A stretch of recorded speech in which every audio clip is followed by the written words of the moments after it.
the street said, when the street said push up, I say this with all disrespect, and I mean all disrespect. This goes to the Steve Harveys of the world, and suppose I just heard Wallow said that from Gillian Wallow, $1 Million Brother Gang.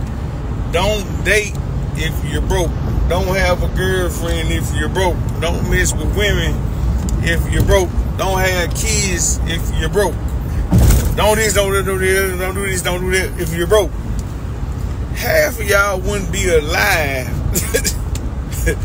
if it weren't for your parents being broke. Yeah, your mom and your daddy being broke, you wouldn't be here on earth. That's the stupidest shh I ever heard. So what you want? Somebody to just not do nothing until they get some money? Don't like females till you get some money? Don't knock nothing down till you get some money? Foolishness. And I'm out.